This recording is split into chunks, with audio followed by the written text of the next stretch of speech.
This is wonderful. What a great afternoon. We have planned nice little chat planned with some of our friends and visitors from across our nation. My name is Jody Harbour. I'm co-founder of Grandmother's Voice. I'm also an Indigenous education lead at the Halton Catholic District School Board. I work with Sherry Sayville, that's also here with us. We have some amazing, vibrant youth that have joined us, Gabrielle and Marshall and Kaylin and Makasha Looking Horse. And I only said Makasha's last name because I can't remember everybody's. But it's so wonderful to have you guys here. It really is. This is the first real kind of debut that we brought all of our youth together. We've worked with Gabrielle and Marshall in the past from We Matter. And Kaylin is a youth in our community here in Halton, and she's been out to our events, and she supports us in any way that she can. And then we also obviously support her in everything that she does. And Makasha as well is an ambassador. All of these youth are ambassadors for We Matter, ambassadors for our community, and ambassadors for Grandmother's Voice, which is an organization that began with grandmothers and women in our community that were just really looking for a place to support each other and to support the work that needs to be done in our community. And it's just grown into a space where people want to come together and be a part of what we're doing here. So this is a two-part series that we ran this week for Treaty Week here in Ontario. And it was really wonderful. We had Morris Switzer that did our first video on Monday morning, and we've shared that through our YouTube channels.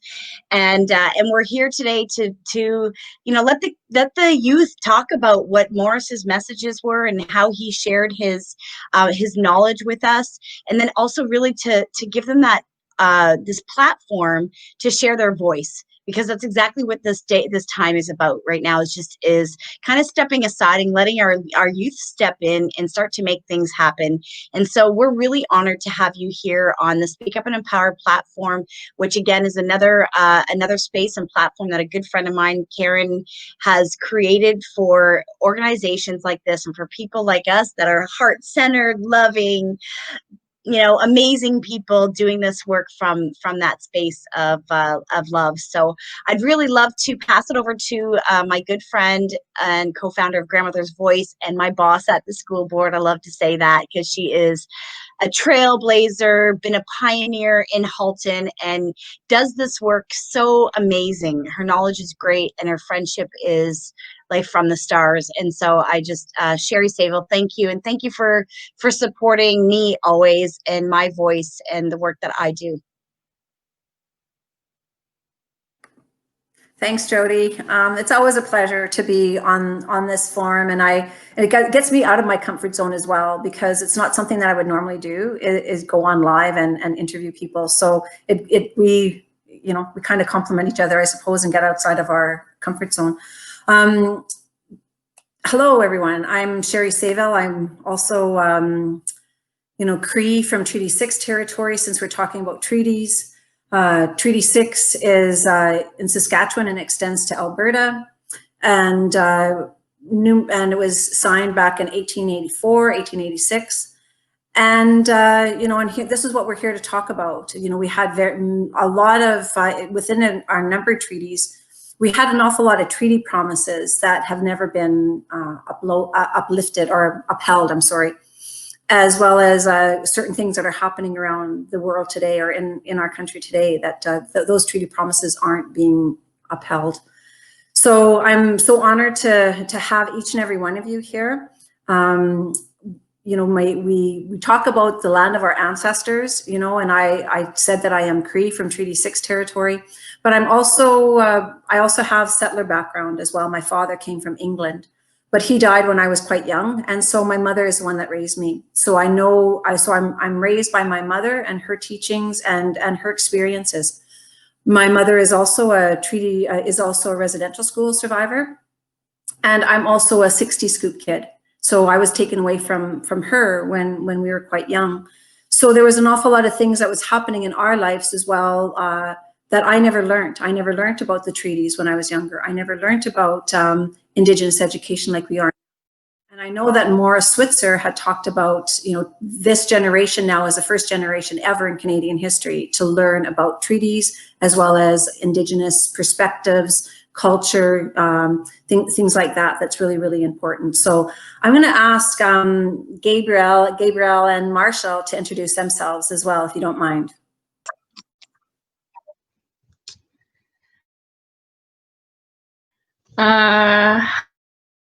Hi, I'm going to introduce myself in my language. Tanse Nitisni Gase Niwa Yoyitinisquel Wapscal Muscle Gabrielle Don Jumbo.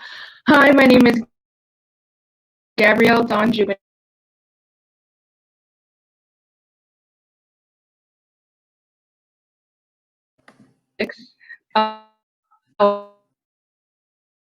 Alberta, outside on the outskirts of Edmonton.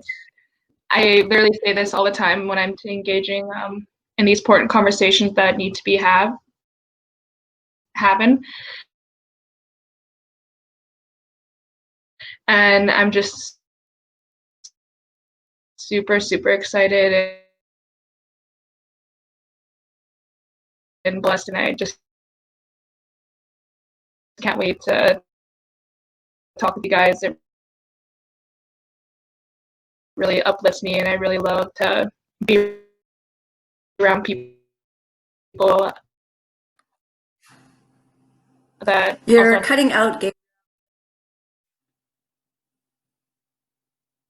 The same We're having a hard interest time and want to empower people and want to educate also in a good way. So I'm super proud to be here and talking. Marshall, let's try you.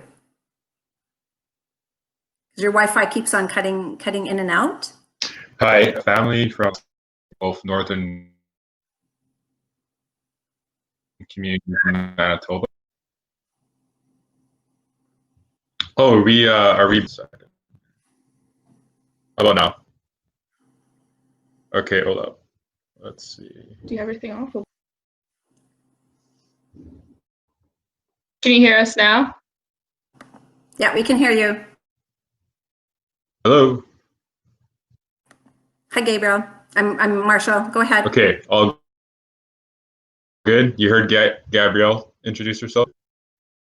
It was in and out, so Okay. maybe we might go back. Awesome. Sorry about that. Yes, Tansei, bonjour, hello.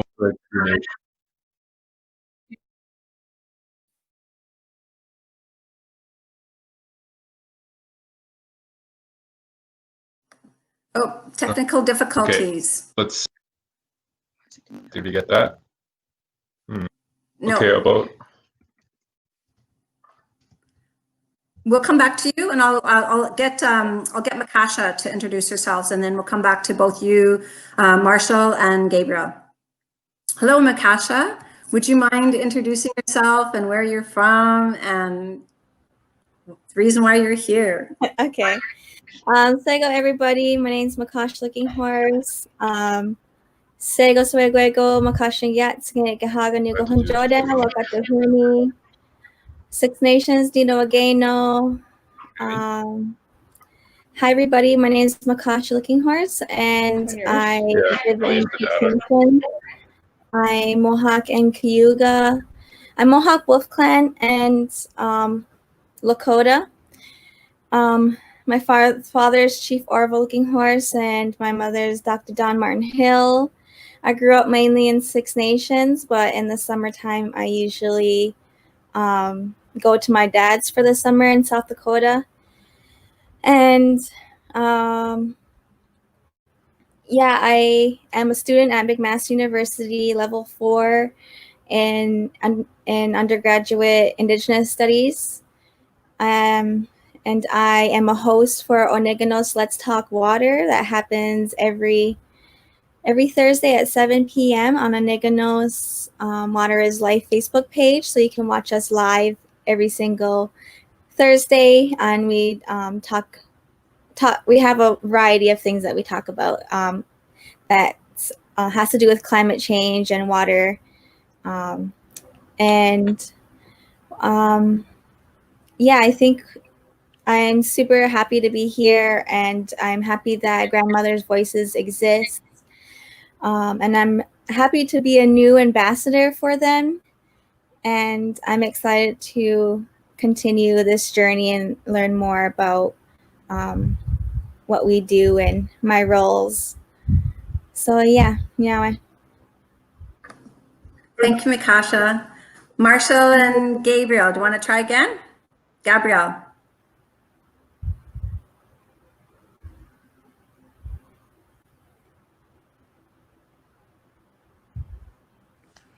Hello. Can you hear us now? Okay, sorry about that. Okay, I'm gonna introduce myself in my Cree language. Tanse Natisni Gasin, Niwaya Utinisco, Wapsco, Muscoesco, Gabrielle Don Jubenville. My name is Gabrielle John Jubenville. I'm from Treaty 6 territory, from Muskego-Suck, translated into Enoch Cree Nation, just on the outskirts of Edmonton. I also have European background. My dad is half British and half Scottish. That's all I really know about that. I'm super excited to talk about the treaties, and I'm just super grateful to be here, and hopefully we have no more technical difficulties. But yeah, I'm just super grateful to just be here. Yeah. Hello, Tansei, bonjour. My name is Marshall Jack Morso. I am both Indigenous in Nowak, which is Cree, and Métis. I have family that descends from Opaskwayak Cree Nation as well as Massagegan Cree Nation. Those are both northern communities here in Manitoba. And my family's from the Red River Settlement. So we actually were active participants in the negotiations of the Manitoba Act, which is one of the oldest pieces of legislation in Canada, which basically allowed Canada to become a confederation. So I'm very proud of that my family and my ancestors were a part of those negotiations. Whereas we're going to be talking about today's treaty negotiations, which I have a background in as well with my family from my Cree side. So I'm very grateful to be here, and I'm really excited to talk with you folks about these very, very important topics. Thanks, Marshall and Gabriel. What about you, Kaylin? I know you're there on the phone. Hi. Hi, Kaylin. Hi, my name is Kaylin Hamilton, and I am from Ontario. I'm in around Jody's area, actually. I am Métis on my father's side, but that's about all we know because my father was a 60s scoop, and he did not know his biological parents, so he was adopted by British immigrants in the 60s. So I'm very unaware of exactly what my family's history is, but I'm here to learn and to engage in my culture that most of my family has lost over many, many decades, and to hopefully share what knowledge I do have and to hear other Indigenous people talk about their knowledge and experience. I'm very excited to be here, and it's a wonderful opportunity. Yeah, thank you. Thanks, Kaylin. And so we're here today just to talk about treaty, and not only that, to have a youth perspective of what treaty means to possibly them, what they may know. But we just give a little bit of background that between 1871 and 1921, the Canadian government and some First Nations signed a series of 11 treaties, and they're called the Number Treaties. And so there were certain promises that were in those agreements, and one of them was health. Healthcare is mentioned in Treaty 6, in the Treaty 6 treaty, which they talk about a medicine chest. And so to us, when we talk about a medicine chest, that is our healthcare.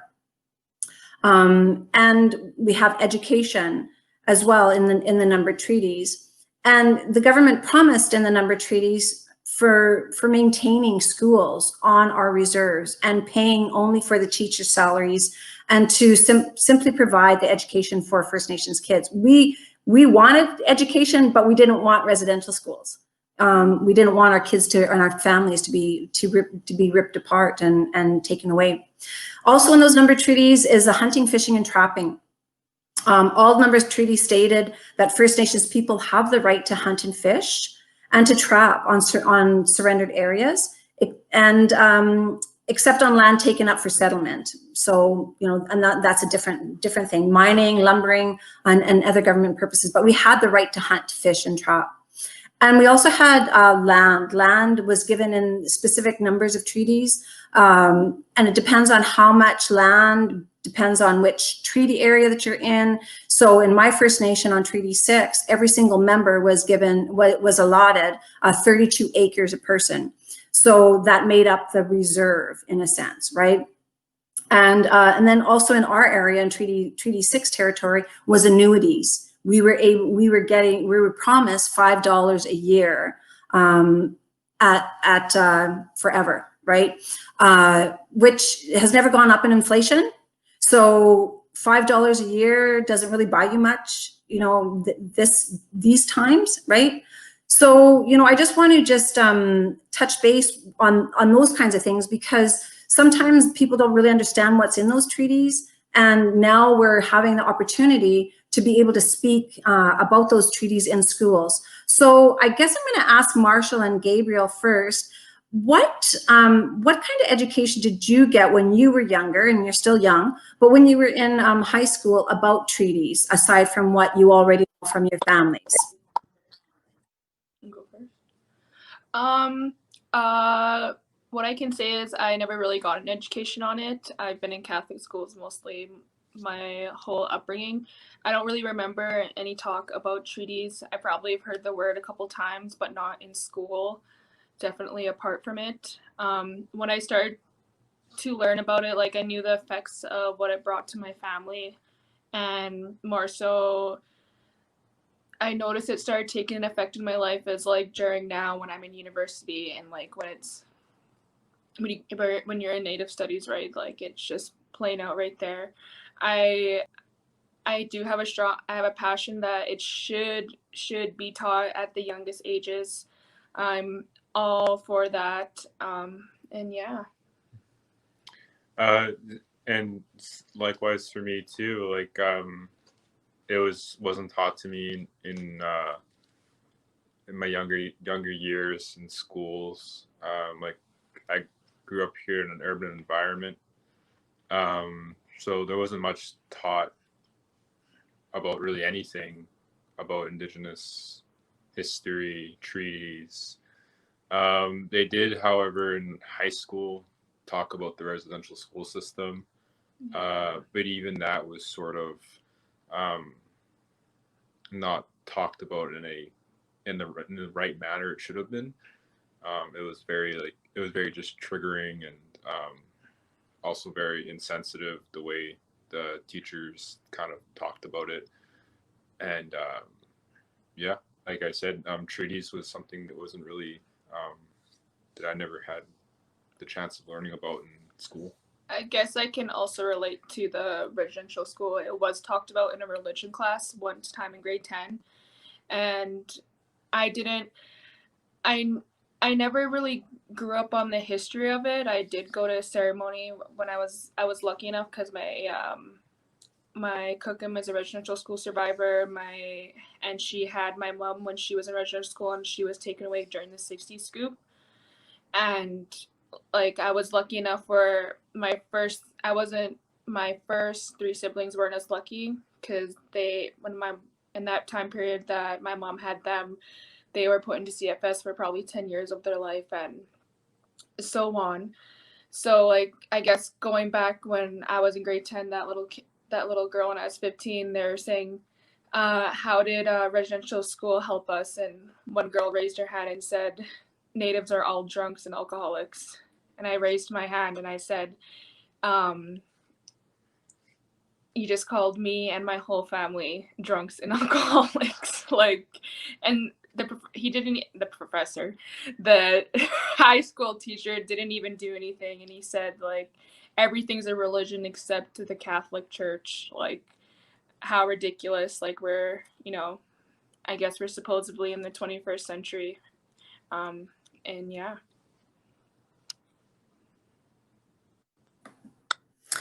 Makasha, would you like to share some of your experiences in school? If you learned anything about treaties, especially where you're in a totally different area, which is the Haldimand track. And that was granted for the allyship of Haudenosaunee with the crown in 1784, I think. So when you were in public school, what kind of education were you getting around that particular land claim? Well, in high school, I went to a regular high school, and it was more so where like farmers were. And luckily, I was able to go to school with a lot of natives. But even though we had a lot of natives, it still was not like really discussed the treaties. And similar to their Marshall and Gabrielle, Gabrielle, um, like, yeah, we did talk about residential schools, but it wasn't like in depth. And I think it was a struggle for our Indigenous teacher to bring more, I guess, Native content into our teachings and be taught about like how to like break corn husk dolls or something. We did get to learn that in high school, but our Indigenous teacher in our Indigenous studies class. But I know that she had struggles because it's not in the curriculum, and we did not have like extra money to learn those things. And yeah, it just basically wasn't in the curriculum. So she wasn't allowed, not she wasn't allowed to teach it, but she had a hard time teaching it, whereas it shouldn't be hard to teach the treaties because it's a relationship between the Haudenosaunee or Indigenous peoples and non-Indigenous peoples on the land that we're on.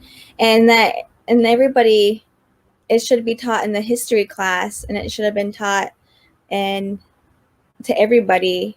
And I think it's just that they don't know that their roles. And I think that needs to start like in the board meetings, and like they need to be taught and put through school themselves, the teachers probably, to learn history and to actually get it, and not to like criticize or look down on learning the treaties because it's old. Like, it's not, it's still living, it's still a living treaty today. And it's a relationship between us and Canada, and that's Canada's responsibility, and Canadian citizens need to uphold their part. So they need to know their roles. So, yeah. So I think it's not just the Indigenous people who should be learning. It's both Canadian and Indigenous people who need to be learning our roles and how that we can work together, such as like our two-row wampum. Like, how can we apply this? We should be taught how to apply this in a workspace, in our normal society. We need to be like taught how to apply our treaties in our everyday life. And I think that still needs to happen.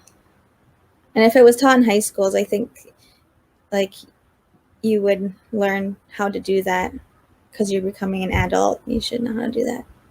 But yeah, no, I was not taught treaties in high school. Kaylin, what about you? When it comes to Indigenous education, it was kind of a bit complicated in my experience because it depended on the teacher, what we learned, and how much we got into it. I mean, first of all, Indigenous education in general is very limited in elementary and high schools. And our history is very whitewashed and very biased. And so often what we learn is very towards the side of colonizers. So at least in my experience, I learned very little about treaties as a kid.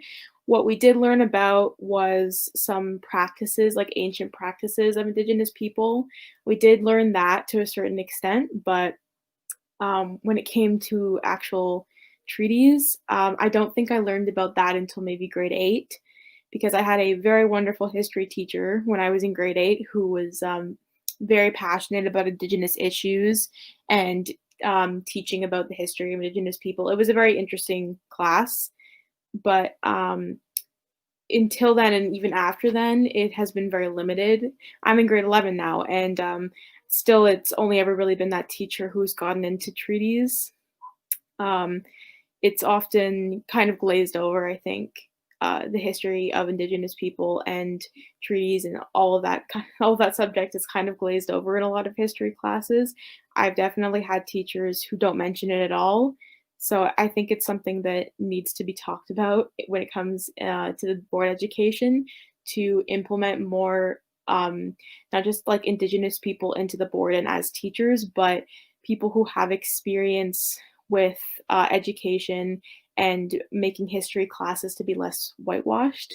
I think that that's a really important thing to accomplish in school boards, because it often feels very glazed over. So yeah. Now, in most of the schools, especially out here, anyhow, in Ontario, Marshall and Gabriel, we're doing land acknowledgements, right? And I don't know if that's happening out in Manitoba and Saskatchewan and Alberta. Sometimes I do hear, you know, we're on the traditional territories of such and such. But here in Ontario, you know, we have these land acknowledgements, and that was part of one of the calls to action during the Truth and Reconciliation.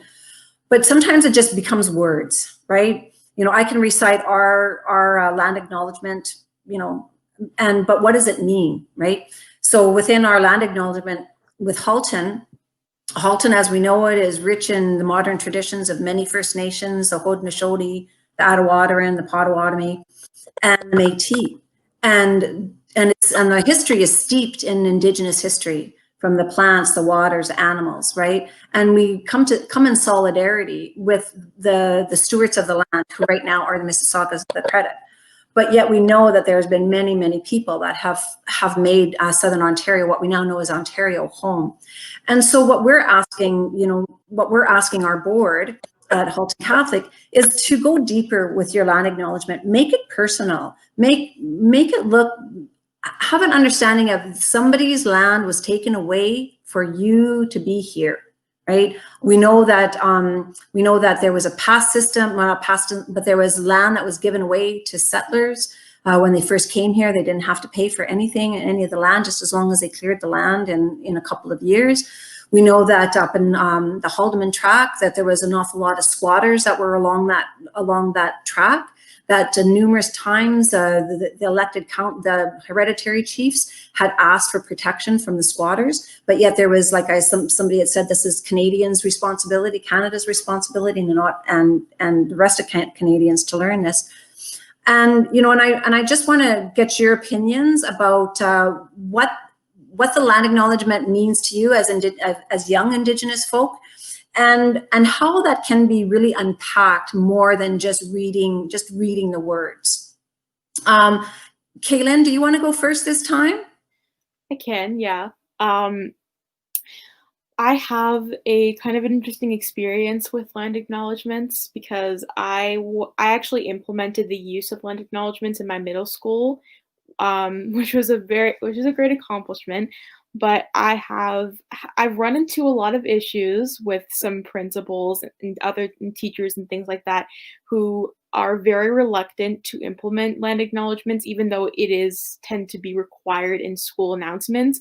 I know that my school absolutely does not do a land acknowledgement. My high school has never. I've talked to my principal about it, but he ignores me. So it's something that is very frustrating because I've tried for years, ever since I got into the school, to try to implement the land acknowledgement, but I've just been ignored by teachers and my principal. So it's not something I think a lot of people are very adamant about. I don't really think they care very much. I think that when land acknowledgements are implemented, sometimes, like you said, it is just simply words and it's just reciting something that was written for them and it doesn't actually mean anything to them. And I think when you make land acknowledgements a lot more specific and personal to the area, it would feel and mean a lot more to Indigenous people than just simply reciting something that was written and implemented for them. I think a lot of work needs to go into a lot more work than it has been. And I understand how difficult it can be to come up with something that is much more specific because I think a lot of people don't realize the exact history of the area and what people resided on it years and years ago.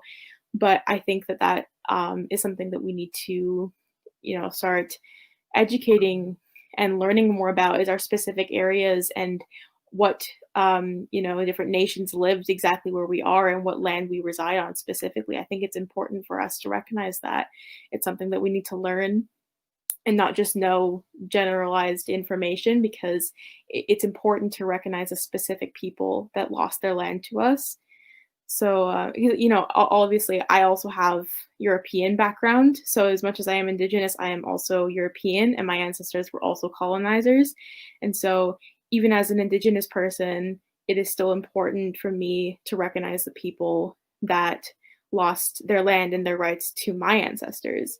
And so that's something that's very important to me and something I think that it should be worked on in the school board.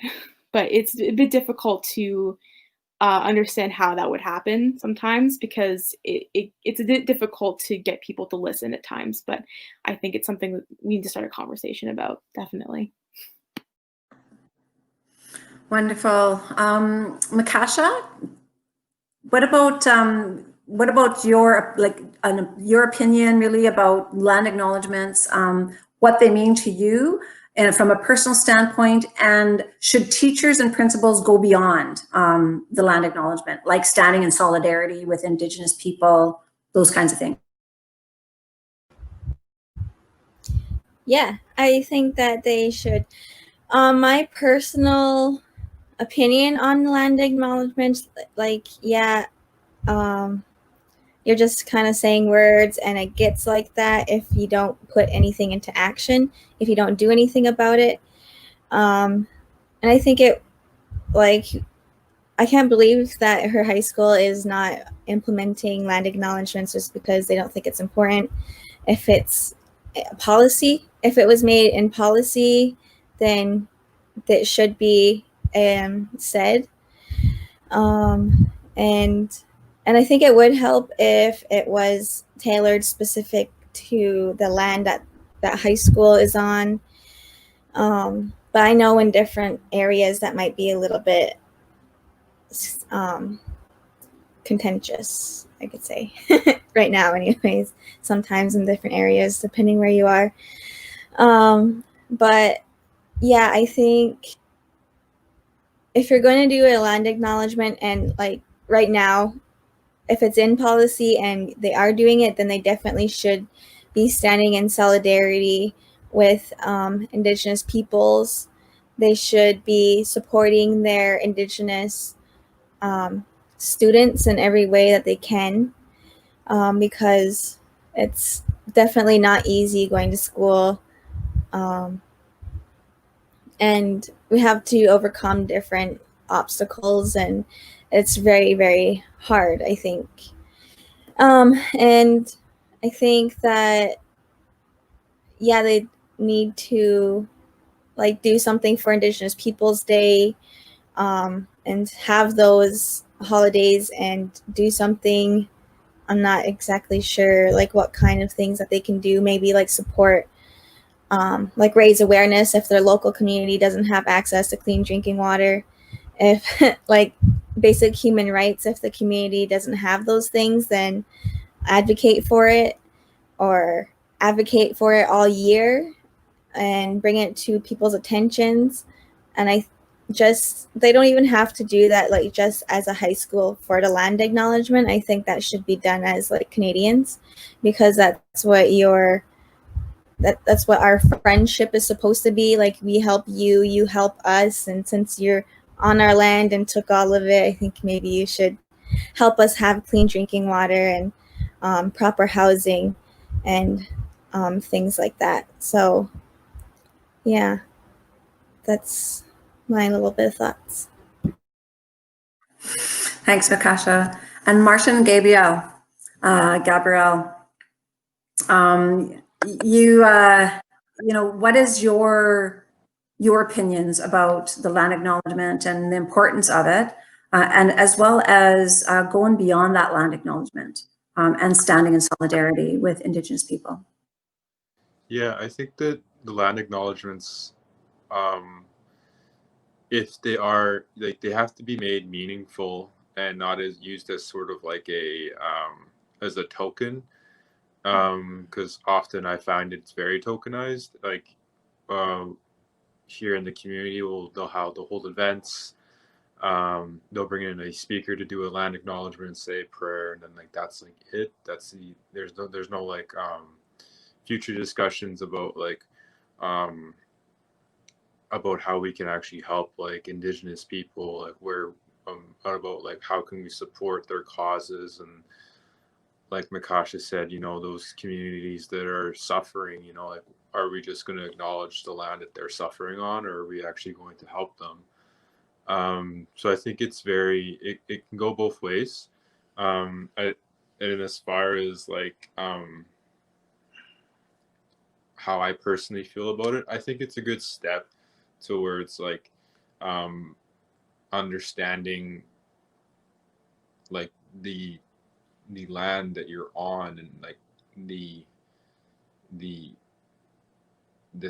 histories behind it, and like the original occupants of those lands. It's important to understand that and start knowing that history, you know, as a non-Indigenous person, because then you can start to actually understand that relationship and understand like how important the land is to Indigenous people. It can, and hopefully like spark like dialogue as to why we're giving land acknowledgements, instead of like, you know, the classic tokenized, you know, okay, well, we're gonna put a stamp on it and, you know, that'll be it. So that's just my thoughts on the matter. I know here in at Halton Catholic, you know, we're really pushing people out of their comfort zone, and knowing that they've made their home in Halton, and really getting them to really think about, did their ancestors, or, you know, the town of Oakville, let's say, pay for that land accordingly, and how did their family gain the land? And so we're asking our community to go a little bit deeper than what just what is on the words, right? When we have conversations with youth and young people within our school board, you know, I look at that land acknowledgement and I say to them, if it was done in a way that was in accordance to our own learning, that land acknowledgement is somebody's PhD, right? Because you are learning the history of the land. You are learning the agreements of that land. You are learning the importance of water, of air, and of food, right? Because the land sustains us. And I always say that if we didn't have any air, clean air, and if we didn't have any air, we would perish in 3 minutes. If we didn't have clean drinking water, we'd die in 30 days. And if we didn't have any food, no, we die in 4 days, sorry, for water. And if we didn't have any food, it may be 30, maybe 40 days, right? So the land, the air, and the water is so important because it sustains us. And a lot of people don't really realize the importance of that sustainability. And if we don't have those things, we all perish. And during COVID, you know, there's that saying right now that we're all in this together. Well, we're not all in this together, right? Because we wouldn't have communities that, if they don't have clean drinking water, being evacuated, and then, you know, and then the government saying, well, we're not going to pay you for being evacuated. So it happens in Manitoba, it happens in Saskatchewan, it happens in Ontario. And I know, Makasha, you're doing an awful lot of work with water, the environment, and raising the awareness of people that these things sustain us. And these are our agreements that we made originally to be neighbors, right? Because on the bottom of our little video here, it is the two-row wampum, and the purple, the two purple beads is the one for the settlers, and one for us, that never are we going to cross each other to tell each other what to do, but we're going to go walk in this journey of life together, and we're going to help each other out. So when we do land acknowledgement, we talk a little bit more about water, you know, that's where I start questioning our administrators and our teachers, that we really need to, when we're saying that word solidarity, what does that word mean to you? So I'm going to ask you guys, what does that word solidarity mean to you? And I'm going to start with you, Makasha, if you don't mind.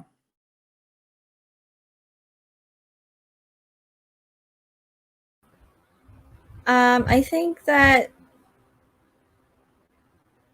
well, I think I have to see like what in the dictionary, like what exactly does solidarity mean, and then I can like have my official opinions on it. But like a solidarity, like I think about it, like I think of like I guess like people bringing a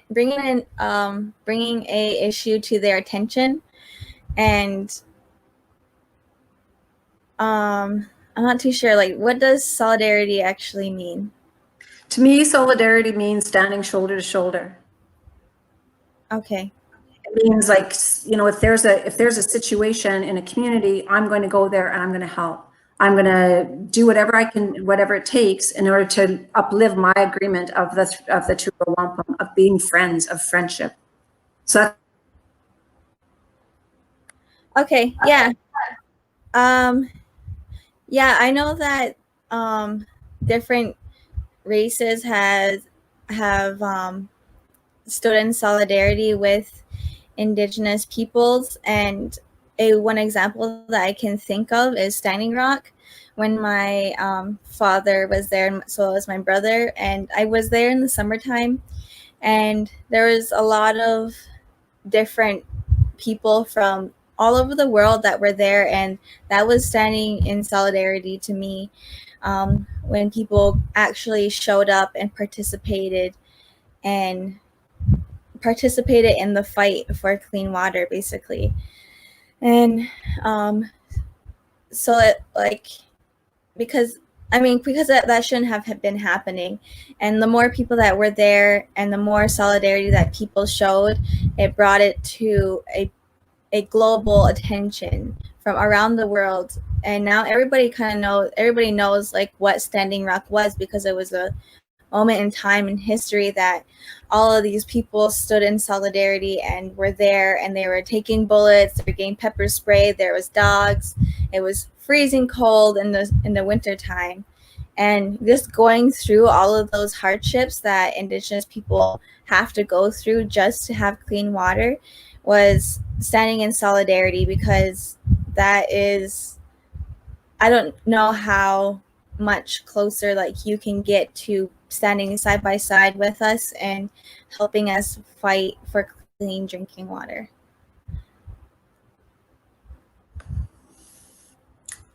Kaylin, do you want to give us your opinion about what solidarity means to you, and how we can stand shoulder to shoulder with Indigenous communities as well as our settler communities? Sure.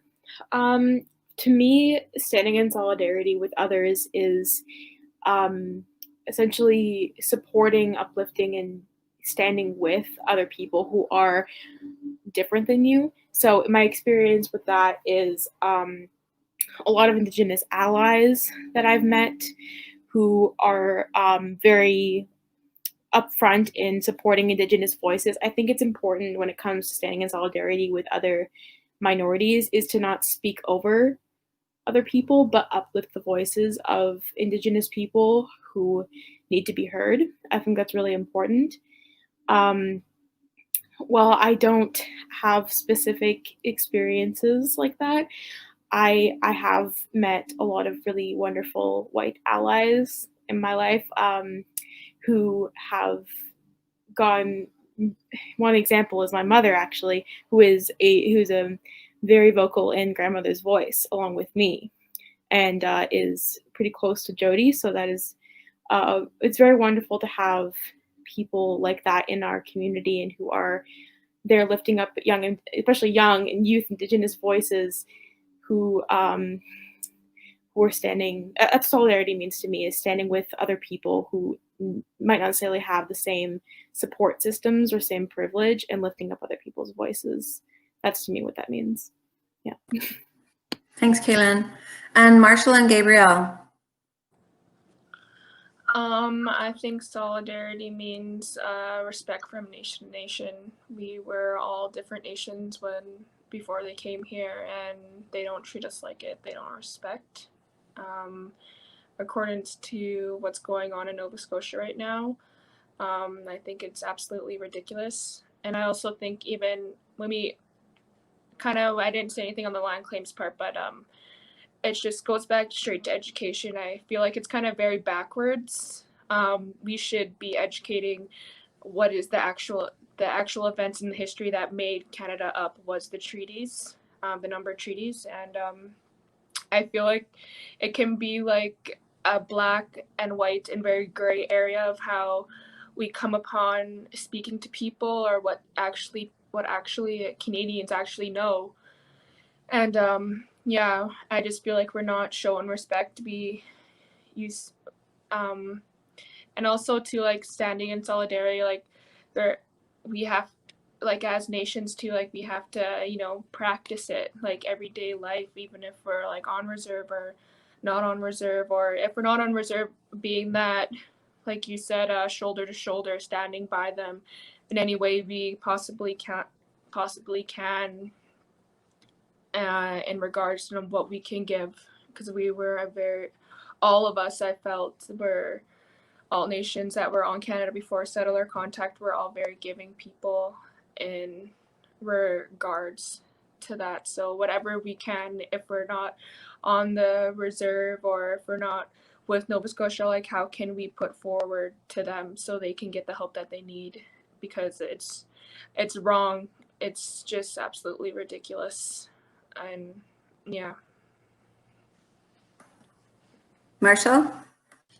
Yeah, solidarity just for me means holding space for one another. And for me, like I've been a part of the Brandon Bear Clan chapter here in our community. I was one of their outreach workers, so I coordinated like a patrol. So I'd be out on doing like outreach with the patrol groups, and we would, every night we would hold solidarity for the community by being out there in the streets, giving help to those in need, whether they're Indigenous or not. In most cases they are Indigenous, in terms of homelessness.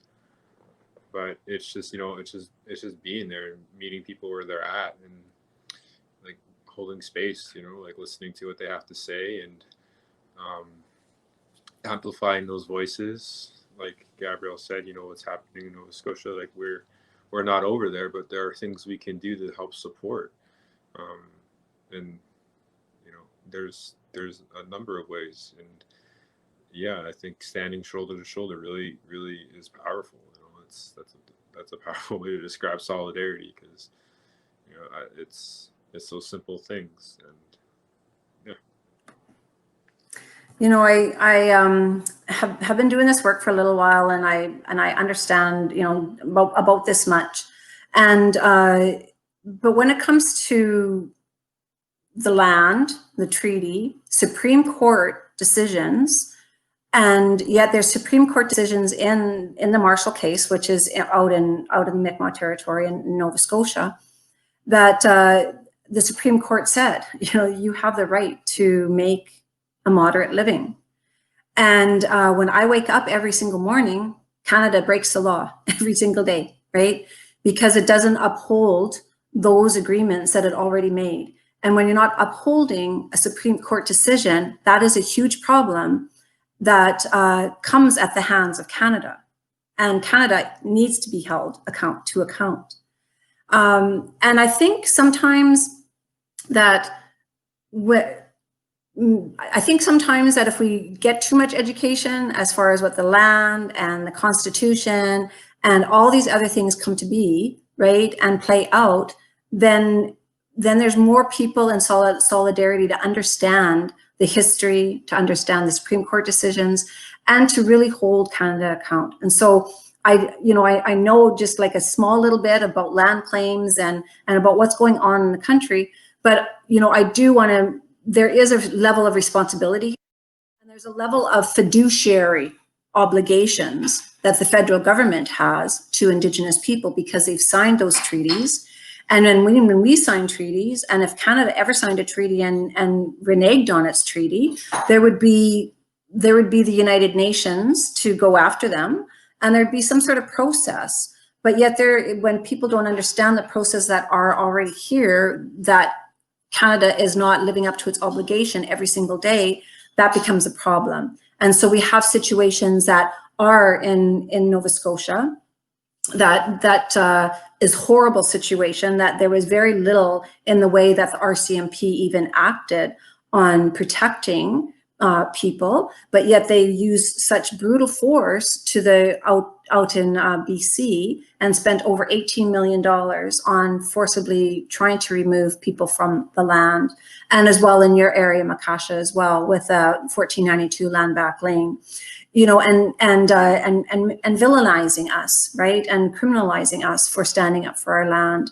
And so that's why I keep on saying that if you're really in solidarity with us, you would learn, you would understand the treaties, you would understand the Supreme Court decision, and you would go out to land back lane and drop off some food, stand there, and even go and contribute into the land defenders, as well as the GoFundMe that's out on the Mi'kmaq territory. I just want to quickly kind of go over what some of your takeaways from Morris's talk that he had on Monday. Something that really compelled you, maybe something that you didn't know before, or something that you just want to talk a little bit more about. And Marshall and Gabriel, can I send it over to you to just kind of give me some of your initial thoughts and concerns, or what ifs, or aha moments? Yeah, totally. The one thing I am still learning about the treaties, I don't know everything that went down, so that was I love the way he presented everything. It was I felt so, because I'm in a lot of Native Studies classes right now, and I already know about the genocide. I already know, I lived the reality of what happened, and I think he just gives a fresh perspective, and he dives deep into like how everything kind of what happened. He doesn't really talk about the genocides, and because we already know that happened. So I really liked that, and I really liked, one of the cool things I thought about it was like the school books that they made, and they said they were teaching in some places. I thought that was so amazing. I wish totally I had that. It was just so refreshing of the positivity of it, and that he was Indigenous. You just couldn't get better. I want to watch it again, and I hopefully, I don't know, just the way it was, it felt really fresh, and it just felt really genuine, and also just kind of repeating, I don't want to, I already know what happened with genocide. I already know what happened with residential school. I don't want to talk about what exactly went in with all the abuses. I want to know, okay, what are the laws? Okay, what exactly went on? And he really did that for me, and I thought that was just awesome. Yeah, and it like for me too, like it was really engaging. I loved how like like Gabby said how in depth he was about a lot of the history that went on. I've learned about like a few of the things he was talking about just in university and some of the courses I was taking. I think one of the things that kind of really uh, resonated with me was how he talked about like the importance of knowing like who you are and where you come from. And I just think that that's like so empowering. And I just hope that like for every indigenous youth out there to like hear these like these important histories of like what nation building was all about, and like how Canada came to be. Like if it wasn't for the treaties, like they're like colonizers wouldn't have access into these lands and so on. So like I think that that's very like I said, empowering for like any indigenous person to know. Like once you have that sense of like pride and like identity and history, it can just really like help you excel in other aspects of your life. And I just think that like that if this is the first generation to start learning about the treaties at a young age in the school system, then it's a very positive step in the right way. um and I also think that like like once we have that sense of like pride instilled into us at a young age, then we're going to be so much further along than we are than like when I go and speak at like or talk with elders and like older indigenous people. They talk about how like where our youth are now compared to where these elders were when they were our age, and they're saying like, oh, they're just so much further ahead than we were. We were just getting our like our education and stuff, and like we have youth out there that are already like organizing and on committees and on boards, right? And it's like, okay, well now imagine if we could take it another step further, and now we have our young ones learning the history and the language and the treaty making and all that. It's just going to be such a very awesome future, and it's like looking really forward to seeing how it unfolds. I think just kind of adding on to what Marshall said was just like amazing. I think another thing was the military. Like we weren't really recognized, and we did some really powerful things in World War I and World War II. Yeah. And it's just like we got these big statues of Caucasian and being nice people, and it's like where are statues of I can't remember their names. I think the one of the last name was Prince. But anyways, I should remember them. But it's just like if we were actually teaching the history, like how young Indigenous children would just be, flourishing so much faster, and it's just gonna be amazing. I just can't wait until like we're gonna be taught the proper history, and it's just gonna open so many eyes, and I hope it does in a good way.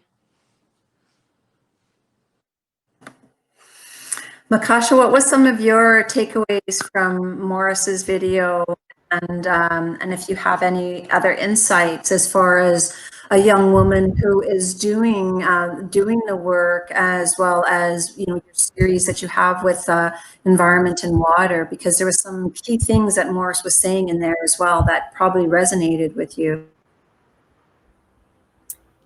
Yeah. Well, I'm going to be honest, I only got to watch the first 45 minutes of it. So I think I did miss a lot of what he was saying. But what caught my attention was when he first started out and he talked about the paper bowls, and I think that's what they're called. And that we were deemed like not human because we didn't believe in Christianity, and that was their way of dominating the land. and they were instructed to go about the land as if it was not occupied and everybody was just animals, basically. And so that's how we were treated. And I think we also, and fast forwarding, like just having that like a horrible history of settlers coming in, and like it is what it is. Like it was, I gotta call it what it is. It was terrible, and it was genocide, and like I don't think it makes me so thankful of us being here today, because there were nations that did not make it. They didn't make it out of the sicknesses, and they are forgotten basically now. And like there's nations that did not make it, and I'm just thankful that I'm here today, and that you guys are here today, and all of the young people that I know today are going to school, and they're learning, and they're trying to make a change for their community, trying to bettering the water, better the housing. And like we did have trees when, and yeah, I think that's just all super resilient. That just makes me realize like how profound, like having this talk today of raising Indigenous youth voices. And but like I also talked about, I also was thinking, and I was talking to my mom about like that we did have trees before settlers came here, and all along like Niagara Falls was like trading posts for us. And she said that it was written that like, and I was just imagining like how beautiful would Niagara Falls be if like it was untouched basically, and it was full of trees, and what kind of wildlife would be there. How breathtaking would Niagara Falls be like untouched? And just like imagining it. And she said that like it was written like a squirrel like didn't have to touch like the ground because the forest was so dense between Niagara Falls and to New York. And just like thinking about like how dense and how tall the trees would be, and just thinking like, I don't know, how like wonderful life would have been like a long time ago when we were living as we should, and basically had peace among each other's nations, and had real sovereignty and real working government with women, with men, had chiefs and clan mothers and workers, and I don't know, I just like took a minute just to realize like how I don't know, how beautiful life would have been like a long time ago, and living together in a healthy way. So yeah. And it's so true, because like Marshall, you hit something that was really important, because Justice Sinclair said the same thing. We have to know who we are, we have to know where we come from, and we have to know where we're going. And that was all robbed from our parents, and you know, and the education system. What our parents got and settlers got was the same thing that we got, you know, in residential school, or you know, in those boarding schools. Because, you know, you were, back in the day, it was, you know, you were ashamed to be Indigenous because of the way that society had treated, and not only that, how education has played in this. And so it really is really important to know who you are, where you came from, and where you're going. And you know, and I think I just learned that maybe when I was about 24 or 25. Of who I am. I'm 60 and I still don't know where I'm going, but I am, you know, exploring those. But we have to have those kinds of conversations with our youth, because the youth really need to understand those kinds of things that are, you know, to have that time of who are you, where are you going, and where you come from. And we had our elders, we had our clan mothers, we had grandmas and aunties, and we lived in community. So it was easier to know who you are, the strength of your community, the resilience of Indigenous people. And we always thought of future generations, of 7 generations. And had we think about 7 generations now, I think that what we would be in is a totally different situation, because that takes an awful lot of thinking and an awful lot of planning, and to know where we are going in 7 generations. So 7 generations is like, I don't know, 700 years ahead, maybe even 500 years ahead. And so I can't imagine what our world will be like in 500 years. But yet we had elders that would, and prophecies that told us all these different things. So I guess we're going to start wrapping up pretty soon, but I guess I want to just, touch base of what, if you had a crystal ball, or if you were prime minister for a day, or not a day, if you were prime minister for a month, and they had to do everything that you wanted them to do, as far as like, let's get, what would it be? What would your wish, or not your wish, your prime minister? So what would your role in that whole month of being a prime minister, what would you like to accomplish? Kaylee first. Sorry? I can't hear you, sorry. Sorry, Kaylin, I don't know if you heard, like, if you were going to be the prime minister and they had to do everything that, well, you passed laws and stuff like that, what would your role as a prime minister be for a month? What kinds of things would you want to, what kinds of things would you want to see happen in your month of being Prime Minister of Canada? Wow, that's a really loaded question. What things would I like to see? Well, one thing that I think I would love to see is a lot more action and less just talking. I think something that our government tends to do is talk about changes they want to happen and talk about what needs to happen, but nothing ever really does happen. And there's a lot of talk and very little action, and it's something that has always bothered me about how the government tends to deal with issues, things like missing and Indigenous women and girls. It's talked about, but nothing ever really changes. So I think something that I would definitely do is, and this is a very difficult thing to say because I'm not sure how to take action for that. I understand that is a very loaded thing to do, right? Because there's so many complications to why it's happening.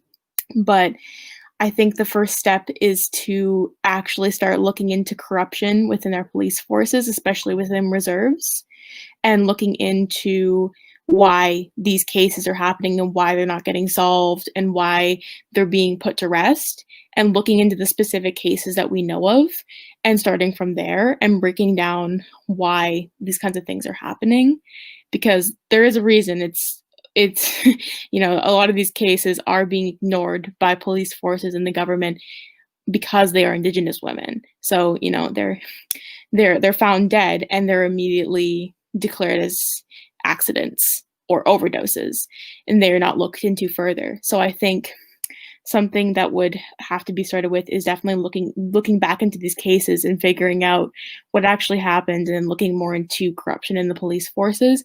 But there's so much more when it comes to taking action and talking, and just not just talking. And I think that it's a very loaded thing to say. It's very easy to say, well, we should be taking more action, but it's hard to understand how that could actually happen. Right? It's a very complicated thing to answer. So yeah, I would say start with that, but it is very complicated, and it's much easier to say than it actually would be done. But yeah. Thanks. Makasha, what about you? You were Prime Minister for 30 days. Oh, only 30 days? Yeah, only 30.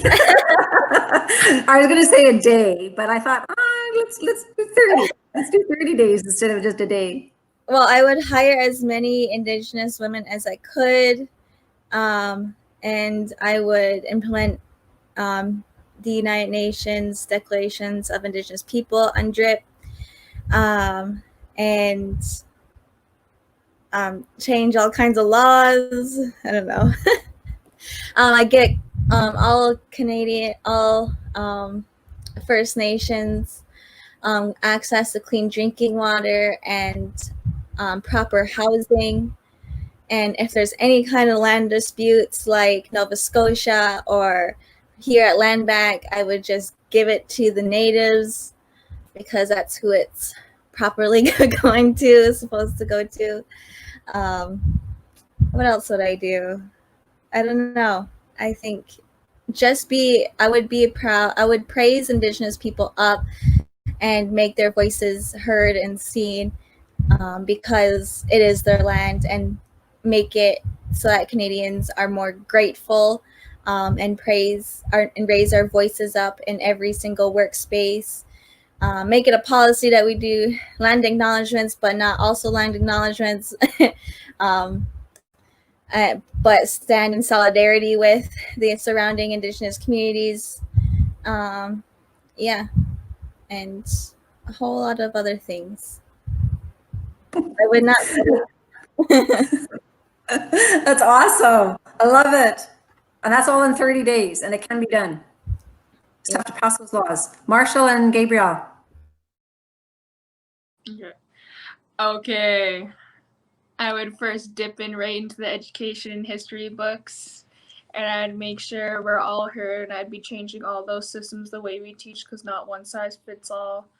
I would be hiring people like crazy Indigenous people, just like Makasha said, definitely. And definitely in there changing policies and laws and making sure our treaties are heard up front. I would definitely just be diving into education hardcore, because that's where believe that's where it all starts at a very young age. Even just like a little, it just really I really believe that it starts there. And education just doesn't mean sitting in the classroom. It means so much more. Like, we're always learning, we're always being educated. You don't have to have a PhD in something to be educated on something, And I totally I just believe that. So I'd be working on that and hiring a lot of people, and making sure our voices are heard, our problems of drinking water are solved, housing, just like I would want to change the carbon footprint. Oh my gosh, for just hurting Mother Earth. I really believe that Mother Earth stopped the world for us, to really think and reflect in such a way where we all have to do it. And that's my go. Education. But I don't believe education is one size fit all, and I don't believe it's just in university. It's also on the land. It's also by our parents, or not just our teachers, but and so forth. Yeah, holy, for 30 days. Oh, I think about this lots. First things first, I would give clean drinking water to all the communities in Canada. That would be a priority. I would seize all drilling and all oil and go back to the negotiation tables and bring all those leaders to the table from those nations and have actual, negotiations going on and get informed consent. I would do a dramatic federal bailout for languages in Canada, and we have a number of language families that are on the brink of extinction. So how I would do that is I would allocate let's say $50 million into a program that would go over 3 years, and then it would basically just be implemented into the education systems. It would qualify language holders to get them certified and get them into the classroom to teach languages. They would be precise, they would be tailored to each community. So I know each community has different dialects and so on. I would dismantle the RCMP, and I would probably just defund a lot of the police states. For example, here in Winnipeg, the police are overfunded, and I would defund them, allocate all those monies into like social services, Indigenous-led organizations, and like in the rural and in the urban environments, and as well as the child welfare systems. I would allocate the money into those services. Another thing I would do, geez, there's just a lot, and I think that, you know, sometimes when we talk about these things that the prime minister is capable of doing, which she is, you know, people think, oh, that's going to cost a lot of money to do that. Well, Canada spent a lot of money on assimilating and colonizing us, so they can spend a lot of money doing their fiduciary obligations by helping us. And what people don't realize is that, like, until all Indigenous nations in Canada are thriving and excelling and are functioning nations, then Canada is not legitimate, and it will never be. And until it does is when we can actually begin to move forward as like a country and begin to actually, you know, be that like that model country that Canada projects into like the international community. Because you know, like we could be like just amazing, but until we you know, honor the treaties, until we, you know, start to rebuild Indigenous nations, we won't be. So Yeah, I think that I missed a few things, like environmental protection over water, pipelines, fossil fuels, and making our languages like official languages in Canada. And what else was there?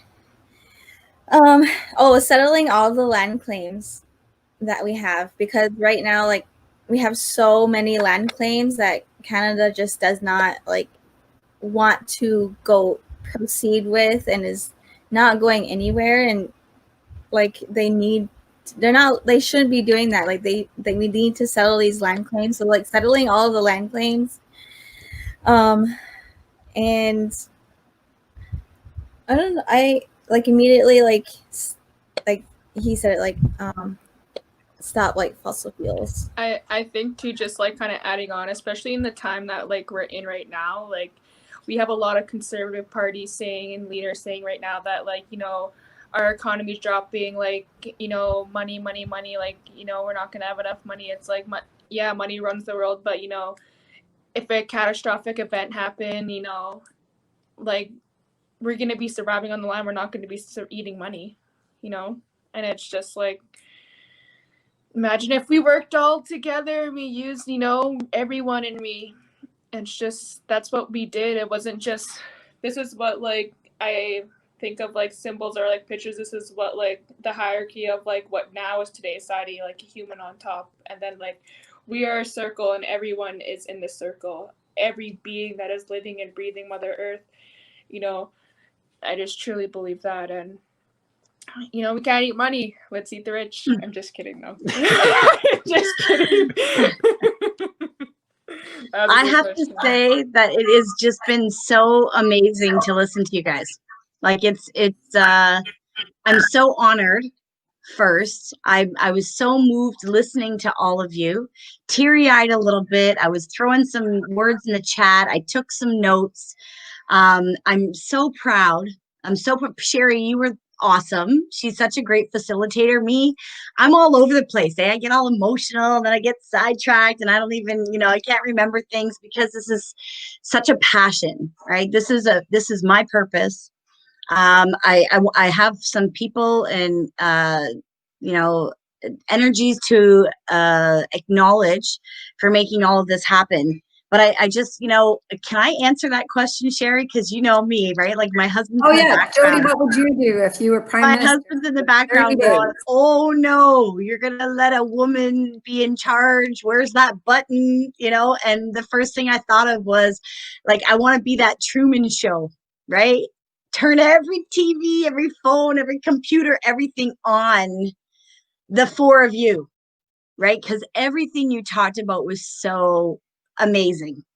You know, you're getting it, like you get it, right? And I think that this is, we're in a time right now where, you know, Marshall, you're so bang on about that space for grace and for each other, the solidarity, standing shoulder to shoulder, you know, really understanding that, we have to give that space, and we have to have patience. And the one thing that I love about what we do at Grandmother's Voice is that we are guided by the most amazing grandmothers and elders, right? And you guys know this. This is why elders are so important to people, is that they just live from this place of like the highest vibration. You're around them and they're so good, right? They're so good because they've been there, done that, and they just want to guide you to get to that place of purity and knowing. And so, you know, I acknowledge all of our elders and our teachers and our ancestors. You know, if it wasn't for them, I wouldn't be here right now. My journey has led me to my cousin and my mentors right now, and the grandmothers that guide me. You know, my great grandmother, my grandmother, my father, my lineage, the people that I forgot to acknowledge at the beginning because I get so excited to go live. But they know because I bring them in before I start everything, because I do this for them. I do this for the healing of my ancestors and my family.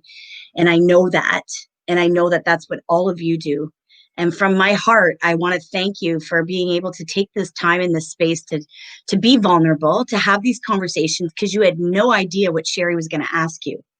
And, you know, we just talked about being very, you know, just come and be real. And I'm really hoping that this is going to be the first of many conversations that we have, because you guys were all fabulous. Kaylin, I'm so proud of you. You know, you're like 16 years old and you are just the jam with information and for the, you know, where you are right now in school. It's not easy for high school students right now to be in this pandemic, learning and being and knowing where you have to go.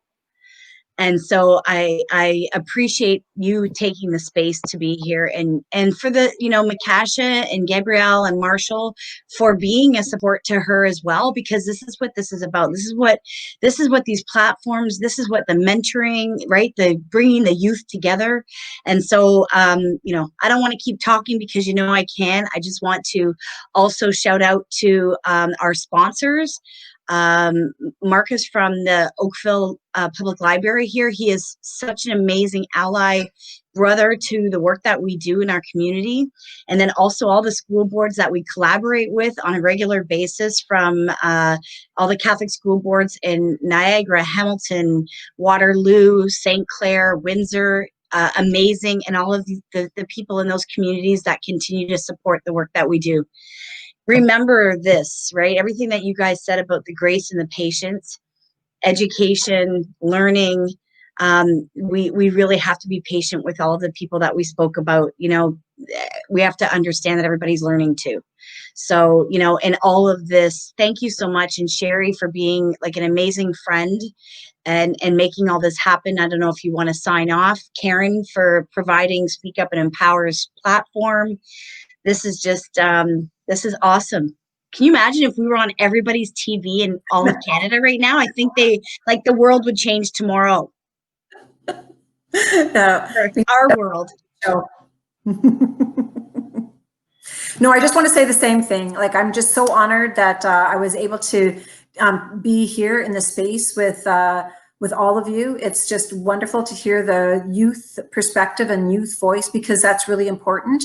And, you know, and all those things that we talked about as far as water and land and giving back and understanding the Supreme Court decisions and being Prime Minister for a month, you know, those are all things that we know we can do, right? As soon as there is going to be an Indigenous Prime Minister, we know that's going to happen. Maybe not in my lifetime, but perhaps in your lifetime.